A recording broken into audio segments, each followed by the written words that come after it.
format, and my objective here is to walk you through how it works, why it's constructed the way it is, and how to make best use of the book itself. Okay, so we're going to begin with the introduction to Gemara, which is a feature in our Gemara series, and then I'm going to actually take you through lessons so that you can better understand this. Now, one of the things that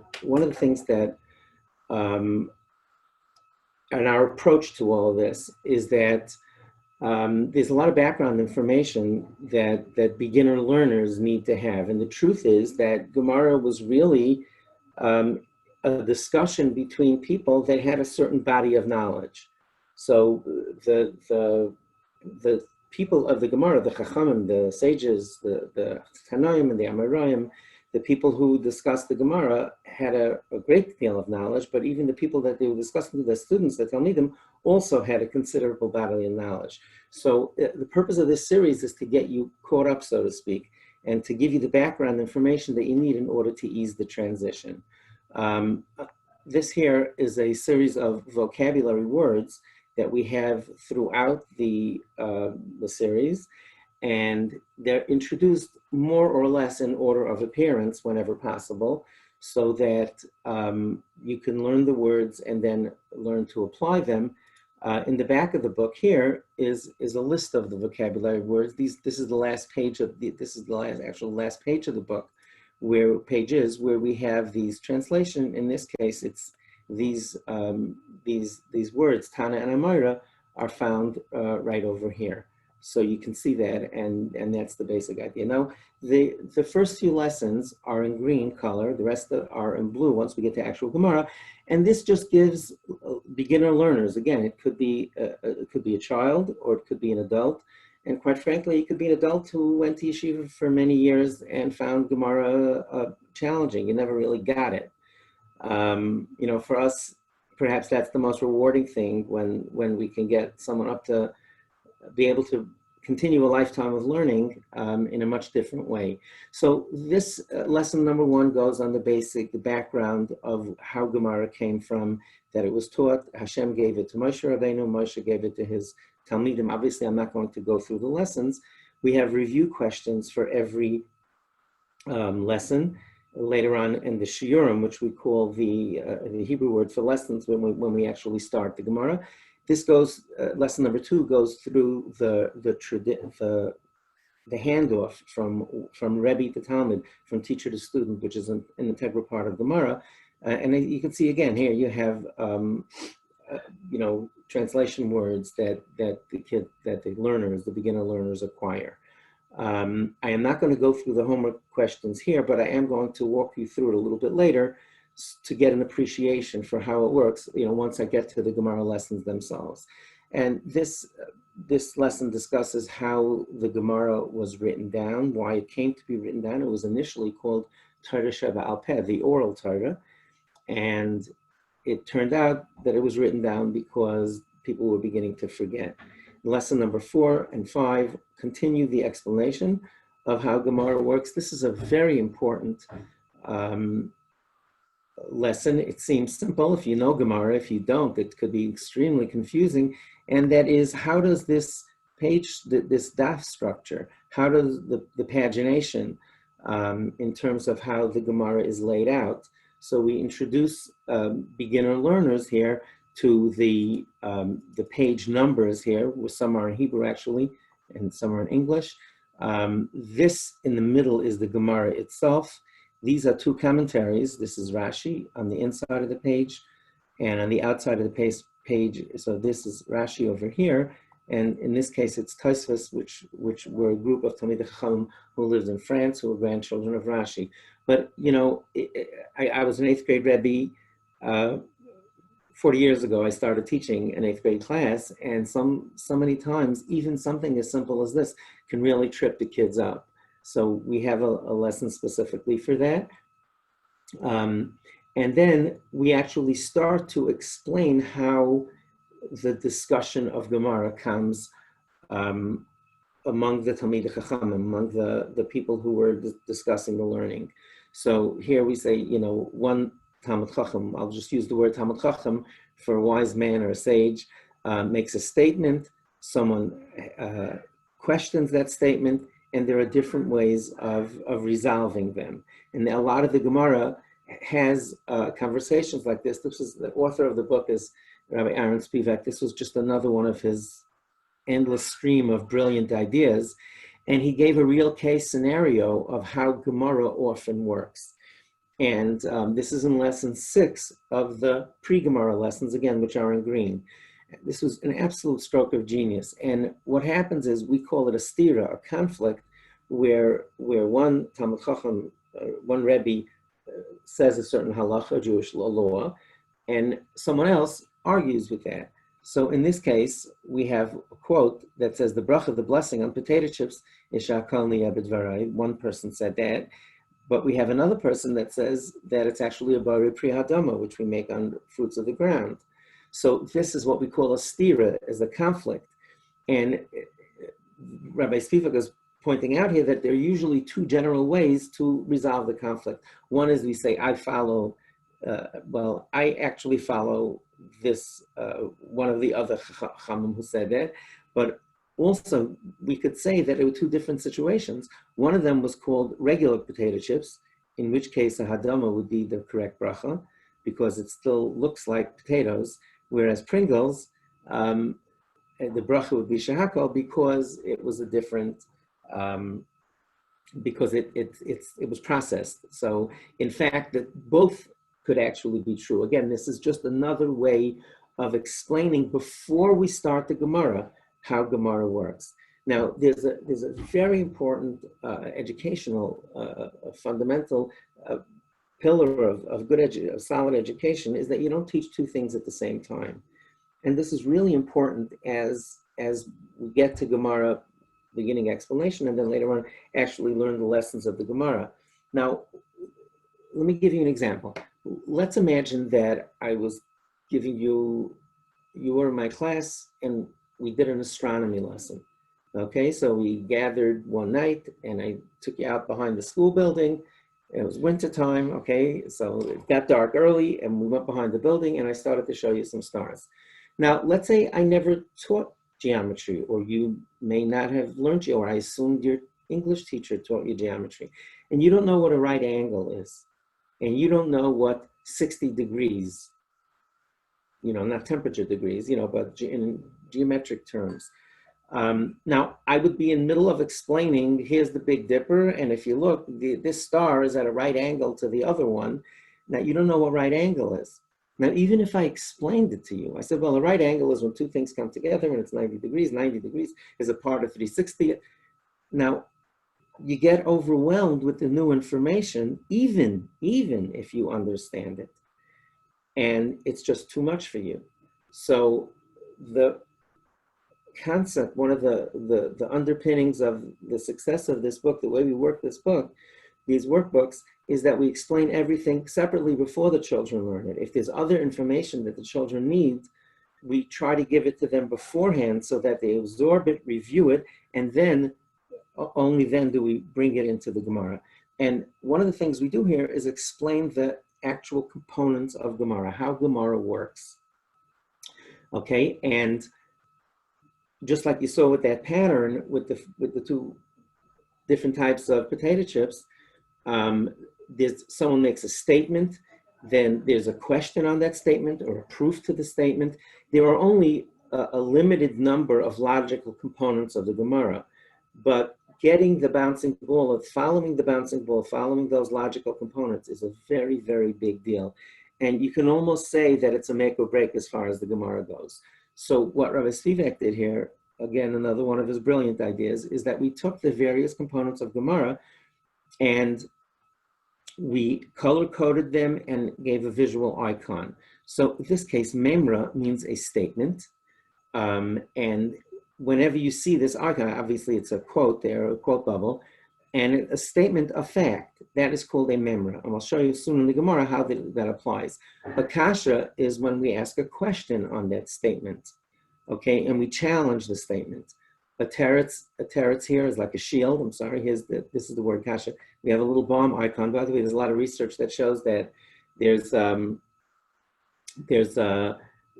our minds are triggered by even things like that. Visual aids and cues help retrieve certain parts of, of information that's stored in our brain.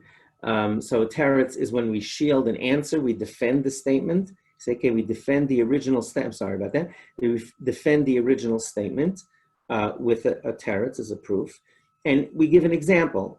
So then Rebbe gives an example. Remember, this statement was, he said the bracha is shahakol niyeh b'dvaro, right? That this is the bright bracha. This was this is a statement. So he asks a question. He says, hey, I have a question on that. We heard that it's actually a bari pri adama, that's not the right, that it's this bracha. So that's a kasha, it's a question on the previous statement. And then we come up with an answer and we say, hey, we're talking about Pringles and potato chips. And that's an answer, a teretz. So this, and these are another visual icons that we have to explain the way this works. Again, the point is to get your hands around this information before you start Gemara. Because if you're learning all of these logical components, if a Rebbe, if a teacher is going through this, and here we review them, you see for extra credit, like what the steps are. If you're learning a Gemara and you're talking about the two kinds of potato chips and Pringles, then you say, oh yeah, by the way, that's a kasha and that's a teretz. It sometimes very often becomes way too much. So raya is a proof that we'll use to prove something. A dechia is when we reject a raya. Okay, that's usually follows. Number 4. 4 is a raya, a proof. And dechia is we disprove, we push away that proof. She'ela is a question, a request for information. And a tshuva is a response to a she'ela. We very often, sometimes people who talk about Gemara or learning tend to clunk these together. We make a she'ela and a kasha, for example, just listed as questions, and a tshuva and a teretz are listed as the same because they're responses, but they're very different, and therefore we differentiate between them. So again, this is, and a maskana is the final step of the Gemara. So even before the children actually start the lessons, before the learners start to learn Gemara, they have a basis, a background of understanding how Gemara works, what the types of discussions are, and excuse me, and how we resolve them. Okay, and then lessons 9 and 10 here are specific to this Gemara that we're learning about Yeshel Amidas, about Elamitzias, about lost objects. This explains how the term Bava Metzia came about. Obviously, I don't want to go into all of those things. And this talks about lost objects, actually. So we have to announce Chayav Lahachriz means that the finder who found this lost object has to announce it. Yes, and Shalai means it's his, means he's allowed to keep it. And this has to do with Yish. It's a very big, again, line that we have. Being miyayish is the verb, meaning that you gave up hope on it. Okay, and we give some examples about losing something in a lunchroom, whether it had an identification sign or not. And that really concludes the introduction to Gemara. And as I said, this is like a very important that the children should get to know this first. Here is the actual beginning of the Gemara. I'm going to walk you through a sample lesson or two, explain how it works, just so you see what the benefit is from learning it this way and how this type of learning really helps the children organize their thoughts. And I'll show you, once we're learning the Gemara, I'll show you some of those questions, the review questions, and how important it is that they, what they help solve and how it helps clarify things in their minds. So this is an actual statement of the Gemara. So we start with this memru, with this statement. And the Gemara says, excuse me, okay, matzah peres mufuzan. Again, this is green. Memra is a statement. And this green, corresponds to this, so the children know that it's the same. So matzah peres mufuzaran, if he found scattered produce, that was, and again, we're very big on visual aids. Somebody found grain that was scattered. The Mishnah, we said previously that we're allowed to keep it, and we ask a question, a she'ela, a question, comma, how much does it have to be? How much lost object, and how far should it be scattered before a person can keep it? Okay, so that's the question. And the Gemara has a tshuva, a response to that. And Rabbi Yitzchak says, Rabbi Yitzchak says, kav, okay, look at that. This is, okay, tshuva is the answer to the question of the she'ela that we had previously of kama, how much it was. And the tshuva to that is, it's a kav, a certain amount, an amount. Those were terms that they used in the days of the Gemara. Ba'arba amos, in 4 cubits, and 4 amos. Now, again, here's another way that a program like this comes in helpful. The assumption is that you know what a kav is, how they measured things, and what arba amos is, what 4 amos, arba is 4. So just again, another visual aid. Rebbe actually took this in his hand and showed what a kav would be, what that size would be today, and explained what an amma is, that an amma was a measurement, and it went from a person's elbow to the tip of their middle finger, and that was the size of an amma. And we actually took, look how this helps clarify just a discussion that a teacher, a Rebbe, has with a student, with a Talmud, by just making it more practical. So again, the questions, and this is just, by the way, this is just one line of Gemara. Okay, this is just one line of Gemara. So the question is here, kav ba'arba amos. Remember, we asked initially, the question was, in the Mishnah, I mean, previously we said that if he found scattered fruit, right, if he found scattered produce, he's allowed to keep it. And the Gemara says, V'kama, how much does it have to be, and how far does it have to be scattered? And we answered, okay, and then he responds, the kama was a she'ela, was a question, and he answered, the tshuva to answer to that is kav, a measurement, ba'arba amos, and 4 amos. Now, we could make the argument that you don't really need to know exactly what it is, but how much more does it help you if you actually have a Coke bottle to show you, what that size would be, and people can visualize it better. An amma is a hand, and this actually, Rebbe laid out the size of what 4 amos would look like in correspondence to his hand. So it gives kids a sense of that if the grain is scattered over such a large amount, the owner who dropped it is not likely to have made a fuss about it, and therefore would wind up giving up hope, which we call yish, being miyayish, and then he would the other one could keep it. Okay, now these are another important component of the way the series works is that we have the different logical steps of the Gemara in the various review questions or exercises. Now, this was something that I noticed very soon, early on in my career, literally 39 years ago, that when I gave the children a test on Gemara, and it wasn't diagnostic. This is really important for parents to understand as you try to help your children succeed in Gemara, doing homework with them or teaching them or whatever, or if you yourself are learning Gemara. There are various skills that people need to be able to master Gemara. And as a rookie Rebbe, I gave a general test on the Gemara, and I asked some questions. Now, some questions were logic questions. Well, what is the Gemara saying? Tell me about this, how about losing an object, and what is a kav, and what's 4 amos? Those are just general questions. Some of them are translation that they need. A lot of them is follow the bouncing ball of the question and answer.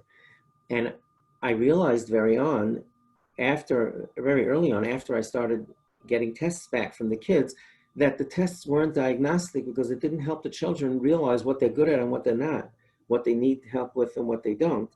So I actually, as a rookie Rebbe, I split up the test in different components and tested them separately so that they were able to self-identify rather than being frustrated and saying, I don't know Gemara. You say, well, I know the logic of the Gemara very well, but I don't know the translation.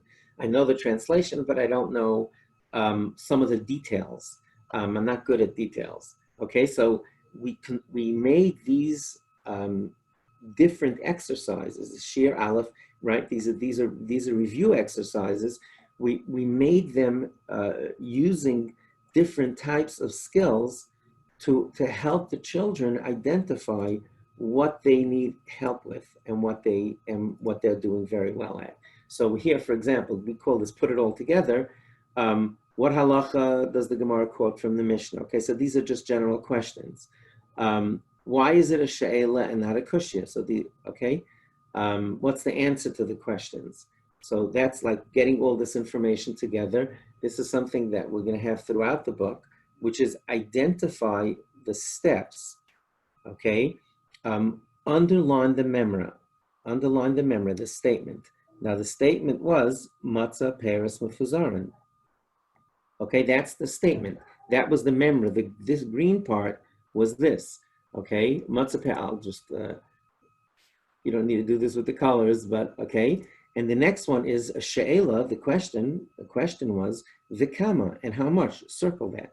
Okay, so v'kama. This is the second step of the Gemara, and the third step, the tshuva, Amar Rabbi Yitzchak, that already starts the answer.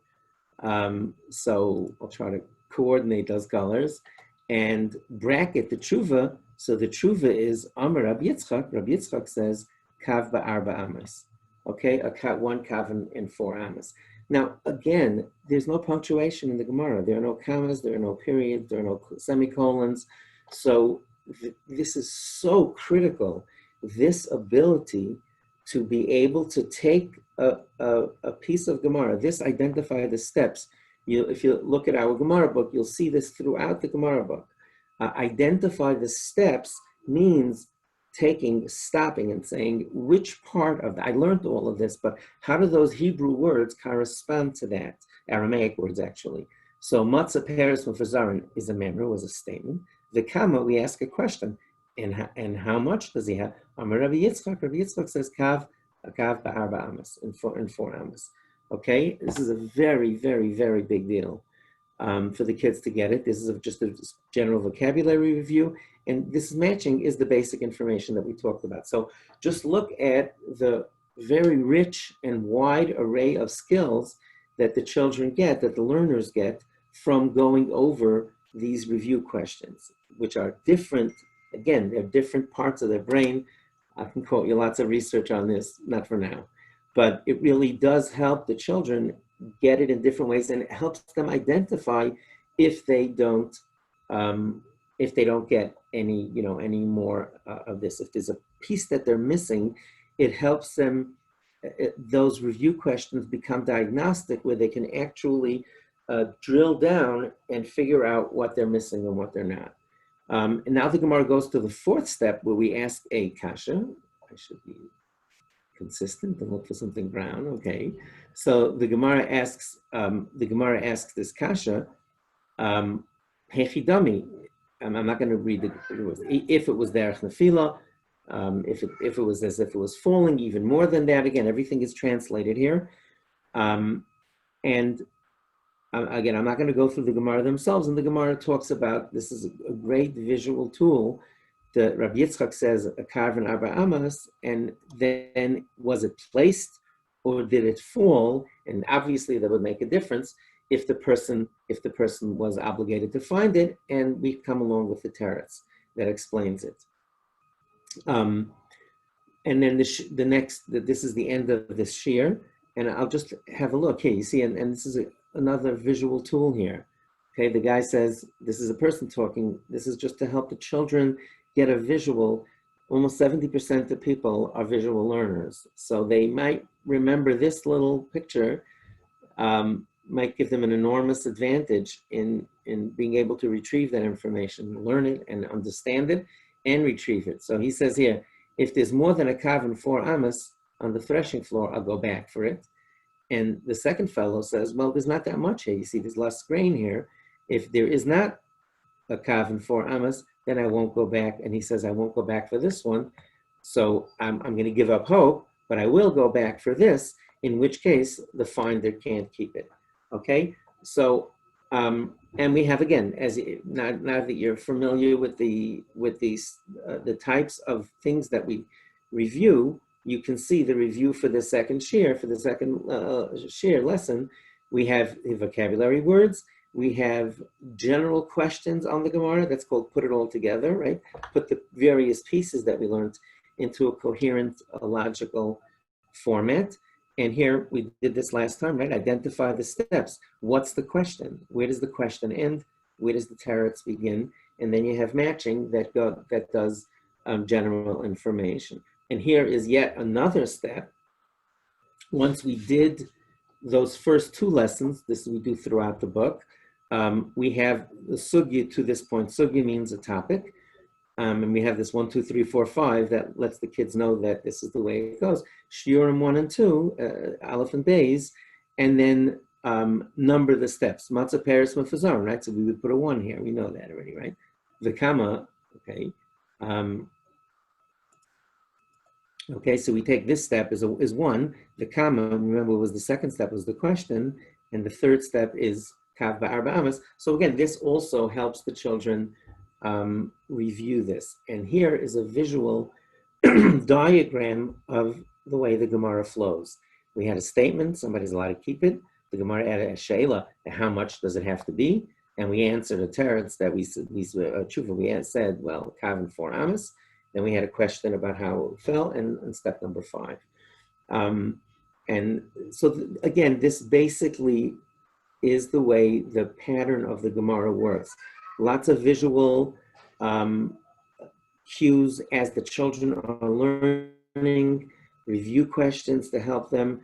I can only encourage you to, if you want to know if this is, if this helps, take any child, do it yourself. Look at the regular Gemara and then try it with this and see if that helps you understand, retain, really get the information well. And I'm just going to take you to the end of this. There are only 6 shiurim in this sugya, in this topic. And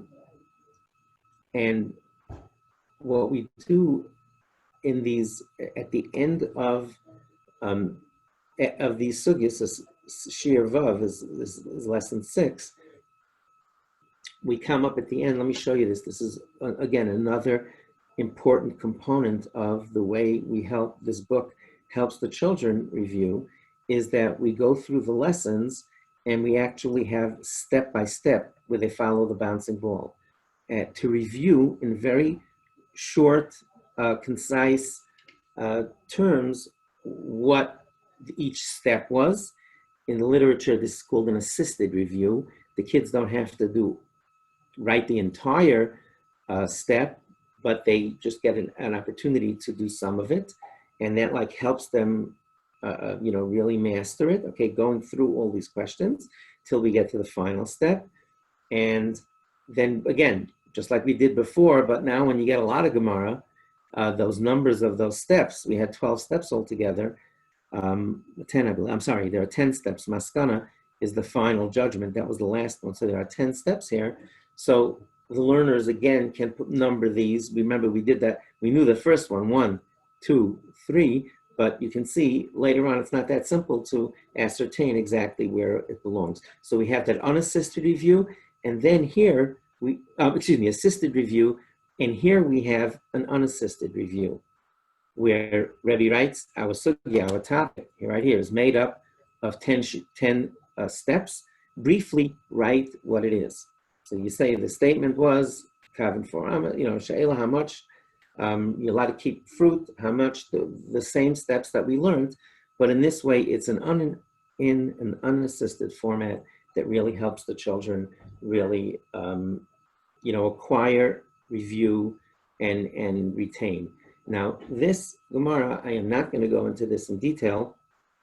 I'm actually going to stop this presentation now, but I just want to point out how important it is with this topic. Now, we followed the bouncing ball throughout the svara, the logic of the previous shiurim, the 6 shiurim.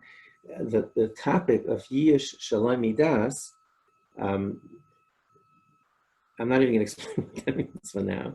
I'm giving some classes in Gemara next week if anyone's interested. Yish means to give up hope. Shalom Midas means that you would have known if you knew some of the details. I really don't even want to go there. But just imagine we have one, it's very unusual, we have one discussion where we have the same train of thought goes for all of these lessons, 7 through 23. And there are lots of give and take in the Gemara and a lot of, it could get extremely confusing for kids, which is why we invested a great deal in these types of charts and graphics.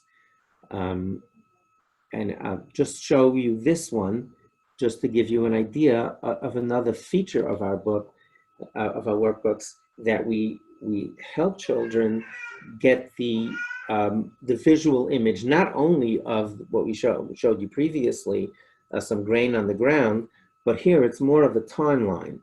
And I'm going to zoom in on this, and then we'll call it a day. And again, I really invite you to come to attend our Zoom classes on the Gemara itself, to be able to benefit from it, whether you don't have Gemara background yourself and you'd like to learn Gemara, or you're trying to help, maybe you went to yeshiva and you didn't really get it, or you have a child that's struggling with Gemara, that's been learning Gemara for a few years. My 8th grade, that's what I got. I got a lot of my students were there allegedly learning Gemara for 3 years and incredibly frustrated. I did this to give them the fundamentals. Now, this is a timeline, okay, 12 o'clock, 1 o'clock, 2 o'clock, 3 o'clock, 4 o'clock, 5 o'clock. And I want to show you, I'm only mentioning this to show you the importance of how these timelines actually help you, me, certainly students that are learning this for the first time, to really get their hands around the Gemara and understand the logic. Now, the term Yish Shlamidas means, can a person give up hope on something if he didn't know that he lost it? And that's what makes it complicated. And here we have a timeline where this fellow here, this is the one who lost, this fellow here lost the object, right? This guy dropped his item at 1 o'clock. Okay, so at that point of the day, at 1 o'clock, he lost his object, but really didn't know that it was lost. It just fell out of his bag. Now, at 2 o'clock, a different fellow in the blue sweater, comes along and picks it up. The one who lost it does not know that it's missing and does not find out that it's missing until he checks his book bag at 4 p.m. And this illustrates the complexity of this Yish Shalom Midas. If he would have known that it was lost, he would have given up hope. He'd say it's a bag of corn chips. There's no identifying signs. I'm not even in the park anymore. Forget it. I give up hope.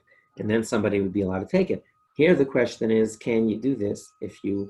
Can you give up hope, so to speak, if you didn't know about it? That's called Yish Shalom Midas. So I really encourage you to have a look at the program, how it works, why it works. And as I said, I'm giving shiurim starting this coming Monday. You can send an email to events, events, at thebrightbeginnings.com, and you'll be able to see everything there. Thank you very much for listening and watching. I hope you found it helpful. Be well.